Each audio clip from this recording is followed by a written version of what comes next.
Hello बच्चों आज हम कंपाउंड माइक्रोस्कोप की फंक्शनिंग और उसका स्ट्रक्चर डिस्कस करेंगे। जैसे आप फिगर में देख रहे हैं, ये कंपाउंड माइक्रोस्कोप का स्ट्रक्चर है। यहाँ पर देखिए, इसमें दो लेंस होते हैं।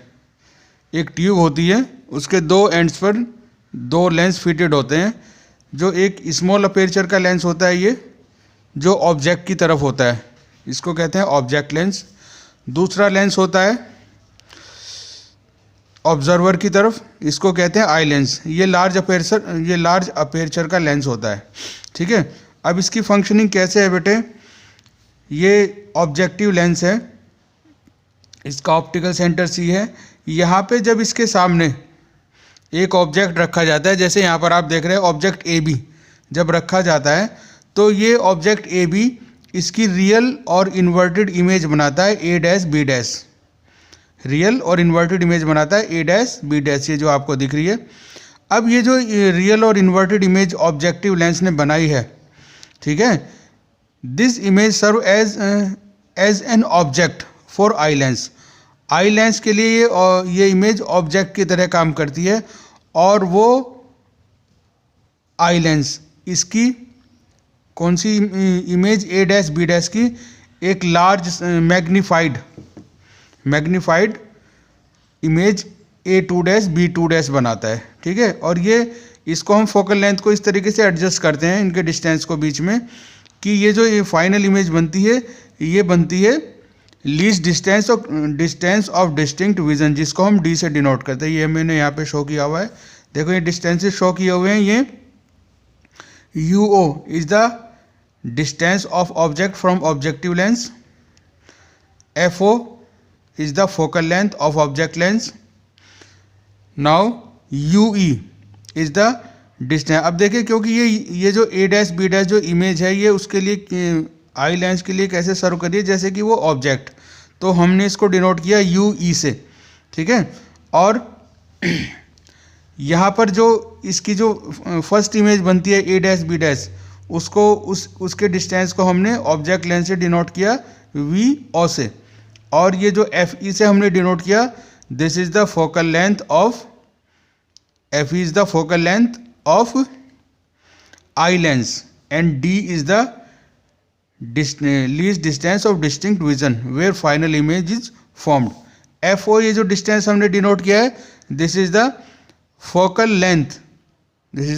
Length of object lens. ठीक है, तो बच्चों अब हम इसका जो है, सबसे पहले इसका स्ट्रक्चर तो मैंने आपको इसका समझा दिया, इसका प्रिंसिपल भी यही है जो मैंने आपको बताया।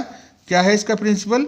When small object is placed just outside the focus of the object lens, its real inverted and magnified image is produced on the other side of the lens beyond 2FO. The image produced by object lens acts as object for the eye lens. The distance of the object from the object lens is so adjusted that final image is formed at the least distance of distinct vision from the eye. ठीक है, अब हम बच्चों इसकी बात करेंगे हम magnifying power की। मैग्नीफाइंग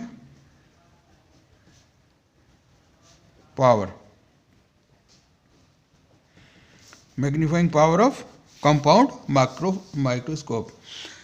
देखिए बच्चों, ये जो मैग्नीफाइंग पावर होती है, ये यहाँ पर इस केस में दो एंगल की रेशो होती है। It is the ratio of two angles. कौन कौन से एंगल है वो? It is the ratio of angle subtended by the final image at the eye, ratio of angle subtended by the final image at the eye of the ratio of angle subtended by the final image at eye to the angle subtended to the angle subtended by the object at I. ठीक है, magnification is denoted by m. ठीक है, तो according the definition of magnification, angle subtended by final image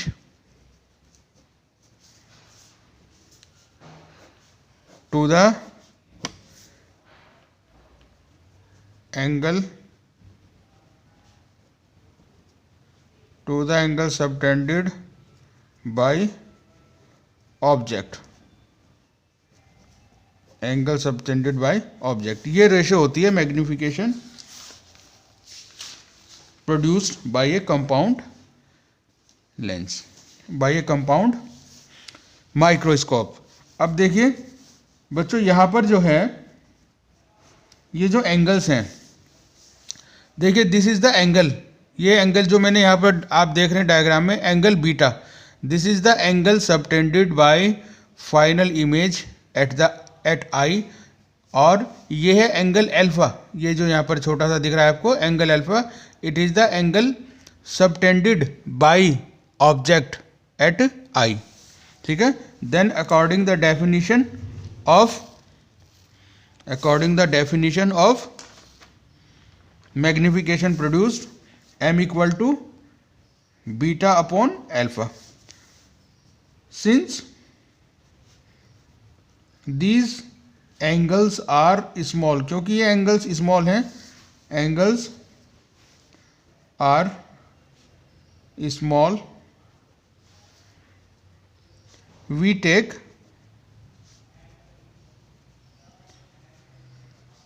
their tangents. तो ये ratio बन जाएगी,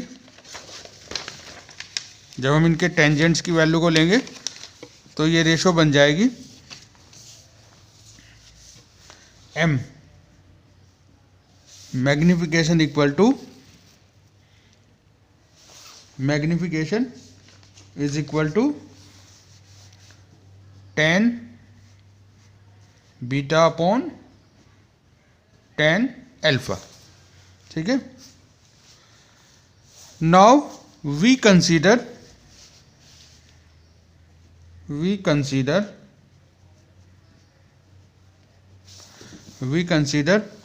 right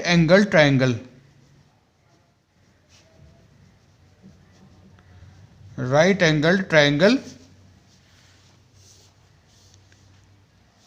C dash A2 dash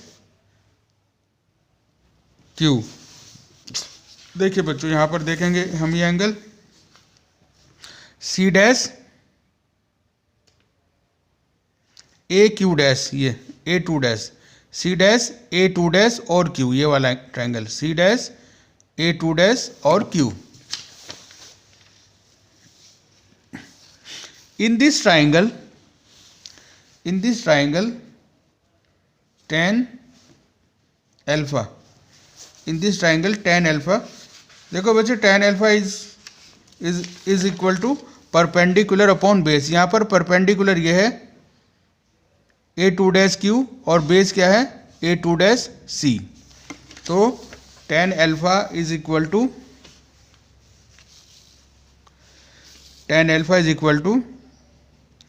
A2 dash Q upon C dash A2 dash. अब बच्चों यहाँ पर देखो एक चीज हम देखते हैं, क्या A2 dash Q is equal to AB. ये A two dash Q is equal to A B. तो यहाँ पर हम इस इक्वेशन में ए टू डैश क्यू को ए बी से रिप्लेस कर लेते हैं। तो इक्वेशन बन जाएगी A B upon C dash A two dash, C dash A two dash. ठीक है। अब हम दूसरा टेन बीटा की इसकी टेन बीटा की वैल्यू को कैलकुलेट करने के लिए हम अब एक हम दूसरा राइट एंगल ट्राइंगल को कंसीडर करेंगे। कौन सा ट्राइंगल है वो? C dash A two dash B two dash. Now in right angle triangle, right angle triangle, right angle triangle C A two dash B two dash, C dash A two dash B two dash. देखिए बच्चों यहाँ पर मैं दिखाता हूँ ये आपको triangle, ये ट्राइंगल था C dash A two dash B two dash, ये वाला triangle C dash A two dash B two dash, C dash A two dash B two dash. In this triangle, इस ट्राइंगल में हम value लेंगे ten beta की। ठीक है, ये टेन बीटा की। तो tan beta is equal to क्या हो जाएगा? Tan beta is equal to perpendicular upon base A two dash B two dash upon A two dash C. ये हो जाएगा tan beta is equal to A two dash B two dash upon C dash A two dash. ये perpendicular और ये base. तो यहाँ पर हमारे पास ये इस इक्वेशन में आ गई टेन अल्फा की वैल्यू, और इस इक्वेशन से हमने ले ली टेन बीटा की वैल्यू। ठीक है। अब ये जो हमने मैग्निफिकेशन की डेफिनेशन के अकॉर्डिंग ये इक्वेशन बनाई थी, इक्वेशन 1। ठीक है। अब ये टेन अल्फा और बीटा की वैल्यू को हम इक्वेशन 1 में प्लेस करेंगे। On placing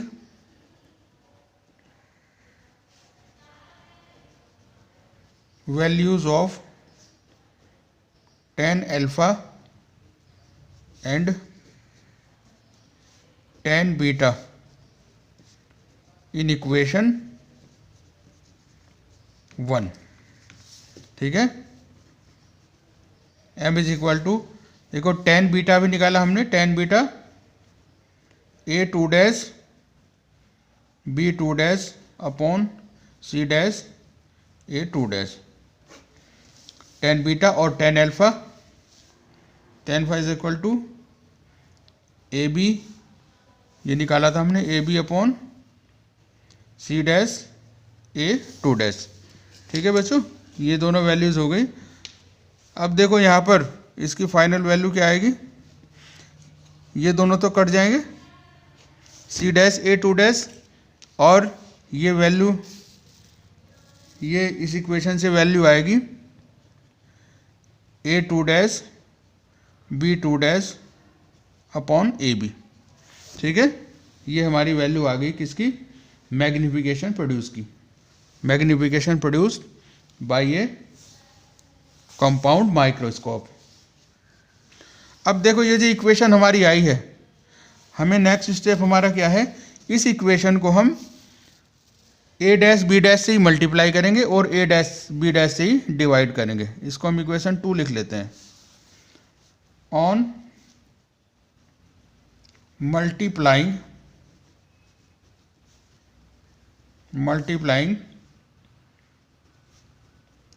and divide, multiplying and divide equation 2 by A dash B dash, A dash B dash. M equal to, ये इक्वेशन आई थी हमारी A two dash B two dash upon A B. इसको हम multiply भी करेंगे, divide करेंगे ए dash B dash से। ए डैश बी डैश ये हमने मल्टीप्लाई कर दिया और ये डिवाइड कर दिया ए डैश बी डैश। ठीक है।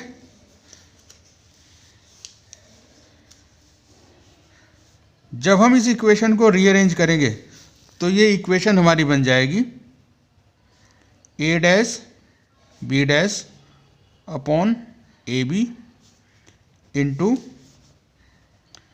ए two dash B two dash upon A dash B dash. ठीक है बच्चों।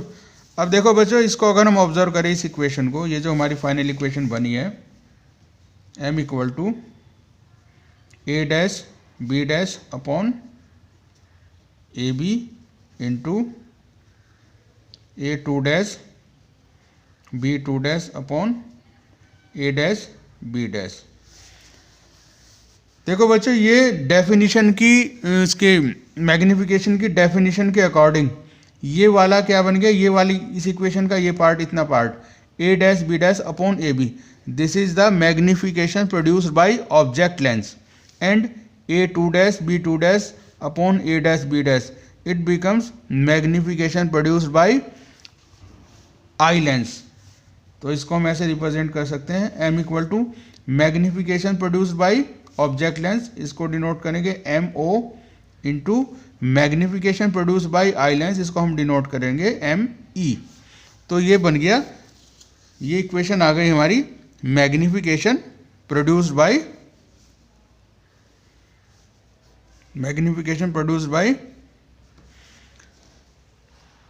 Compound microscope, it is equal to the product of magnification produced by object lens and magnification produced by eye lens. Okay बेटे, okay बच्चों, thank you.